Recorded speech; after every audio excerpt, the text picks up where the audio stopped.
Everyone. आज मैं मेरी यूट्यूब जर्नी के बारे में बात करूंगी। मुझे सोनिया घाई जी ने कमेंट में सवाल किया है कि उनको जानकारी चाहिए कि यूट्यूब चैनल कितने महीने में मोनेटाइज होता है या कितने साल में होता है वगैरह वगैरह। तो मैं मेरा जो एक्सपीरियंस है यूट्यूब पर वो शेयर करूँगी आप सबके साथ में, पूरा स्टार्टिंग से लेकर अभी तक का। मैंने चैनल ओपन किया था 2019 में, पर काम नहीं करती थी मैं।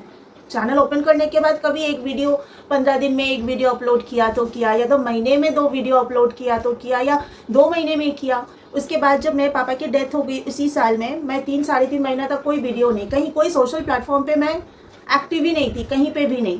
पूरी तरह हर जगह से मैं इनएक्टिव हो गई थी।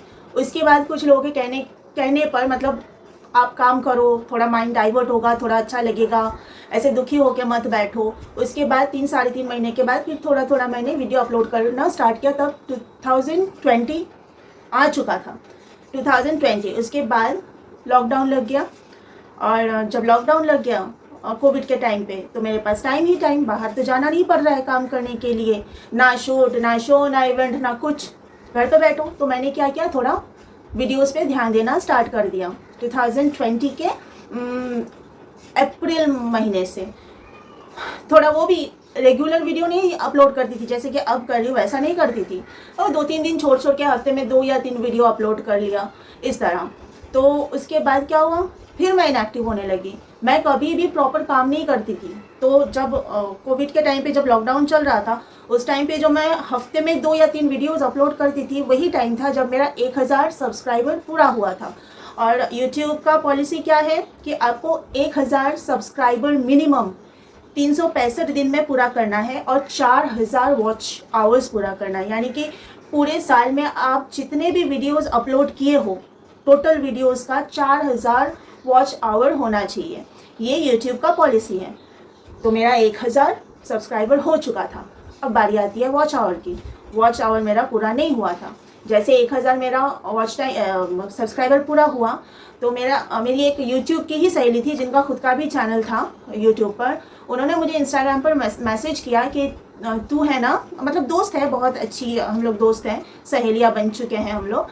तो तू है ना, ये करती है, बॉलीवुड सॉन्ग्स बहुत ज़्यादा यूज़ करती है, उससे तेरा चैनल खतरे में आ जाएगा क्योंकि कॉपीराइट क्लेम लगता है। अब मुझे पता नहीं था, क्योंकि मैंने चैनल तो ओपन किया था पर मुझे कोई नॉलेज नहीं था, एकदम गंवार जाहिल थी मैं यूट्यूब के मामले में। कुछ भी पता नहीं था कि आप कोई भी म्यूज़िक नहीं यूज़ कर सकते हो, नो कॉपीराइट म्यूज़िक यूज़ करना पड़ता है ना। तो ये सब मेरे जानकारी से बाहर था ये सब। फिर मैंने क्या किया, जब उन्होंने बोला कि तेरे चैनल खतरे में आएगा, हो सकता है तेरे चैनल पे स्ट्राइक आ जाए, मैं बहुत डर गई। अब मैंने जब चेक किया तो मेरे 70 वीडियो पर बॉलीवुड के म्यूज़िक मैंने डाल रखे थे। अब मैं क्या करूं?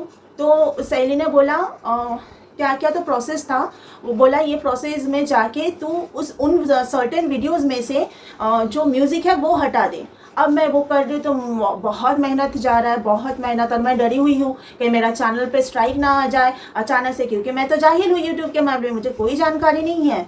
तो ये भी नहीं पता था कि ऐसे स्ट्राइक नहीं आता है। स्ट्राइक आने से पहले वहाँ से आपको मेल वो लोग भेजेंगे कि आप ये सब हटाओ, नहीं तो हम स्ट्राइक डालेंगे। लेकिन वैसा कुछ आया तो है नहीं, तो इतना घबराने की ज़रूरत नहीं है। मुझे ये सब पता ही नहीं थी बात। मैं क्या करी, 70 वीडियोज़ उठा के सीधा डिलीट मार दिया। उससे क्या हुआ, जितने भी मैंने इतने सारी 70 वीडियोस में जो वॉच आवर था वो कम हो गया। अब 4000 वॉच टाइम चाहिए, वॉच आवर चाहिए मुझे मेरे चैनल को मोनेटाइज करने के लिए, तो वॉच टाइम तो घट गया। 70 वीडियो कम नहीं होता है, लेकिन वो 70 वीडियो एक झटके में मैंने डिलीट मार दिया, इसके लिए, क्योंकि इस डर से कि मेरा चैनल पे स्ट्राइक आ जाएगा। उसके बाद जो एकदम से गिरा मेरा वॉच आवर, फिर वो उठ ही नहीं रहा। फिर बढ़ बढ़ के वो जो वॉच टाइम का जो ये होता है ना कि तभी कितना था, 1500 था शायद, 1500 से 1600, 1700, 1800, 2000, 2500 तक गया। अब मैं खुश हो रही हूँ कि 4000 तक जब जाएगा तब मेरा चैनल मोनेटाइज हो जाएगा। लेकिन 2500 जाने के बाद फिर वो घटने लगा। फिर जो घटा, फिर 1600, 1700 में आ गया, फिर वो बढ़ता ही नहीं था। 100 बढ़ा तो 200 घटना, फिर 100 बढ़ा तो 200 घटना। पूरा 1 साल तक वो उसी पर टिका हुआ था। 2020, 21, 22, 2 साल निकल गया, मेरा चैनल मोनेटाइज नहीं हो रहा है। अब मैं ना सोच रही हूँ कि जो लोग यूट्यूब के ये जो सारे टेक्निकल चीज़ों पर काम करते हैं, काश मुझे कोई ऐसा काम करने वाला मिल जाए कि उससे मैं ये जो अटक गया ना, जो वॉच आवर का जो वो अटक गया ना, कांटा एक ही जगह पे वहाँ से हिलता नहीं है, बढ़ता है घटता है, थोड़ा बढ़ता है तो फिर पीछे आके उधर ही अटक जाता है। काश वो जो प्रॉब्लम है वहाँ से मेरे चैनल को कोई निकाल दे। पैसा लगाना पड़ेगा, लगा दूंगी, सामने वाला मुझे प्रॉब्लम से निकाल रहा है तो वो तो कुछ तो अर्न करेगा मुझसे, करेगा तो चलेगा, मैं पैसा दूंगी, लेकिन मुझे इस प्रॉब्लम से कोई निकाले। फिर मैंने जो भी मेरे फ्रेंड्स थे मेरे सर्कल में, उन सबको मैं बताती थी कि अगर आपकी जानकारी में कोई है ना जो टेक्निकल चैनल पर काम, चैनल के टेक्निकल सारी चीज़ों पर काम करता है, प्लीज़ मुझे ना मेरी ये प्रॉब्लम हो गई है, बोलना कि ये प्रॉब्लम ठीक कर दे, मैं जो भी उनका रहेगा मैं उनको दे दूँगी।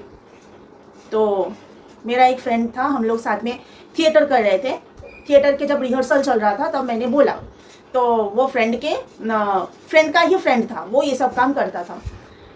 फिर 10,000 रुपये उन्होंने बोला कि सारी प्रॉब्लम्स ठीक हो जाएगी, मैं क्लियर कर दूंगा, लेकिन 10,000 रुपये लगेगा। तो मैंने बोला कि चलो ठीक है, अभी 10,000 तो 10,000 ही सही। लेकिन जो मेरा फ्रेंड था जो थिएटर में हम लोग साथ में काम करते थे, मेरा कलीग, उसने थोड़ा बार्गेनिंग किया, 10,000 से 8,000 करवाया बार्गेनिंग करके। मैंने बोला चलेगा, मैं दे दूँगी। मैंने बंदी को 8,000 रुपये दिया। उसने मेरे चैनल पर काम किया, सारा क्लियर करवाया, मोनेटाइज करके दिया, मैंने पेमेंट उनका क्लियर किया जो भी था। इस तरह मेरा चैनल मोनेटाइज हुआ 2022 में।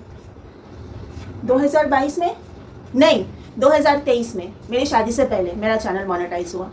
अब मेरा चैनल मोनेटाइज हुआ मतलब ये नहीं कि मेरा पैसा आना स्टार्ट हो गया, मोनेटाइज तो हो जाता है, सबका ही ऐसा है, मोनेटाइज हो जाएगा आपका। फिर उसके बाद जब आपका $10 पूरा होगा, वो आपको डॉलर का साइन दिखाएगा आपके यूट्यूब स्टूडियो पर, फिर दिखाना स्टार्ट होगा। जैसे जैसे आप वीडियो अपलोड करोगे, यूट्यूब स्टूडियो पर डॉलर का जो साइन है वो धीरे धीरे वहाँ पे बढ़ना स्टार्ट होगा। तो वहाँ पे दिखाएगा जिस दिन आपका $10 पूरा होगा उस दिन आपको ये आएगा, मेल आएगा, और यूट्यूब स्टूडियो पर मैसेज भी आएगा कि आपका $10 पूरा हो चुका है। अभी आप वो डिटेल, आपका एड्रेस डिटेल, बैंक डिटेल्स वगैरह वो लोग मांगेंगे, फिर आपको वो सब ऐड करना पड़ेगा। वो आपको पता चल जाएगा, बहुत इजी है। आपको वहाँ पे एड्रेस डालना पड़ेगा, आपका जो भी है बैंक डिटेल्स डालना पड़ेगा, ताकि जब पेमेंट बनेगा तो आपके बैंक अकाउंट पे डायरेक्ट वो प्रोसेस होके आएगा। और फिर आपको ये आपके जो घर का एड्रेस है ये आपको आएगा, गूगल एडसेंस पिन, ये आपके घर में आएगा। ये मुझे आया, ये है। अब रही पेमेंट की बात, पेमेंट तब आता है जब आपका $100 पूरा होगा। वो आपका महीने में भी हो सकता है, एक दिन में भी हो सकता है, 6 महीने भी हो सकता है, साल भर में भी हो सकता है। वो डिपेंड करता है, जब आपका $100 पूरा हो जाएगा तब आपके बैंक अकाउंट में आपका पेमेंट आएगा। वो हर मंथ होगा, ऐसे ज़रूरी नहीं है कि मंथली मैं कितना कमा लेती हूँ, जैसे आपने पूछा था ना, तो वो 15 दिन में भी आ सकता है। $100 पूरा होने से मतलब है तब फटाक से आपका पेमेंट आपके बैंक अकाउंट में आ जाएगा। वो 1 महीने में भी आ सकता है, 2 महीने में भी आ सकता है, 3 महीने में भी आ सकता है। तो ये मेरा जो एक्सपीरियंस है यूट्यूब चैनल का, मुझे बहुत टाइम लगा क्योंकि मैंने बेवकूफ़ी बहुत की है। मैंने कॉपीराइट म्यूजिक्स बहुत सारे ऐड किए हैं। मैंने 70 वीडियो एक दिन में एक साथ में एक झटके में डिलीट मारा, जो बहुत नुकसान पहुंचाया मेरे चैनल को। और फिर मुझे वॉच आवर्स को बढ़ाने को लेके बहुत मुझे झेलना पड़ा, नहीं तो शायद वो बीच में जो टेक्निकल जो बंदे का हेल्प मुझे लेना पड़ा ना, वो शायद मुझे नहीं लेना पड़ता अगर मैं इतनी सारी गलतियाँ स्टार्टिंग में नहीं करी होती तो। लेकिन फिर भी थैंक्स टू दैट पर्सन कि वो मिले थे करके मैं इस प्रॉब्लम से निकल पाई, वरना आज तक भी शायद मैं वो सब प्रॉब्लम्स को झेलती। और वजह मैं खुद थी, मेरी खुद की गलतियों को मैं झेल रही थी। लेकिन बोलते हैं ना, हिम्मत नहीं हारना चाहिए। मैं जहाँ जिस प्रॉब्लम को झेल रही थी ना, मेरे साथ में बहुत सारे यूट्यूबर्स हैं जो अपना करियर स्टार्ट किया था, वो लोग हार मान के छोड़ दिए, चैनल पर काम करना बंद कर दिया। कई लोगों ने चैनल पर काम करना बंद कर दिया। लेकिन मैं हमेशा बोलती हूँ कि मैं अगर किसी चीज़ को पकड़ लिया, मैं बीच रास्ते छोड़ती नहीं हूँ। उस चीज़ में मुझे सक्सेस होना है, मतलब होना है। तो चाहे मेरी शादी को देख लीजिए या यूट्यूब जर्नी को देख लीजिए, मैं बीच सफ़र में नहीं छोड़ती हूँ, चाहे प्रोफेशनल हो चाहे पर्सनल हो। तो ये मेरी ज़िद थी कि मैं नहीं बीच में हारूंगी। जो बंदा मुझे ये हेल्प किया टेक्निकली, उसने ऐसा बोला था, मेरे फ्रेंड ने, जो थिएटर वाला जो मेरा एक्टर फ्रेंड है, उसने भी बोला था ये चैनल बंद कर दो, दूसरा एक चैनल ओपन करो, उस पर हम मतलब हेल्प करेंगे। मैंने बोला था नहीं, मुझे इसी पर करना है। इतने साल का मेहनत है मेरा इस पर, इतने सारे लोग जुड़े हुए हैं, इतने सारे लोगों का सपोर्ट है, सब्सक्राइब करके मुझे सपोर्ट कर रहे, प्यार दे रहे हैं। अब मैं नया फिर से कहाँ ये सब करते बैठूंगी? नए के पीछे एनर्जी देने के लिए एनर्जी मेरे पास नहीं है। अगर एनर्जी है तो बस इसी पर काम करने के लिए। अगर ये छोड़ दिया तो फिर से मैं काम नहीं करूँगी, मुझे इसी को लेके आगे बढ़ना है। आपसे होगा तो बताओ। तो बोला ठीक है चलो करते हैं। उसके बाद मोनेटाइज मेरा चैनल हुआ। लेकिन वही मैं बोल रही हूँ, अगर हम जिद पकड़ लेते हैं ना किसी अच्छी चीज़ के लिए, तो यूनिवर्स हमें हेल्प करता है। एनीवेज, जानकारी आपको चाहिए थी तो मैंने जानकारी दिया। और बस गलतियाँ मत करना। बहुत सारे टेक्निकल चैनल्स, जानकारी देने वाले चैनल्स हैं यूट्यूब पर, उनसे जानकारी ले लेना कि कोई गलती आपसे ना हो जाए जो गलतियाँ मैंने की। मुझे ये बात भी पता नहीं थी कि यूट्यूब पर टेक्निकल जानकारी देने के लिए भी बहुत सारे चैनल्स हैं। ये बात भी मुझे पता नहीं थी, तो शायद मैं ये गलती नहीं करती। ओके, आज के लिए इतना ही। You all take care of yourself. Bye bye.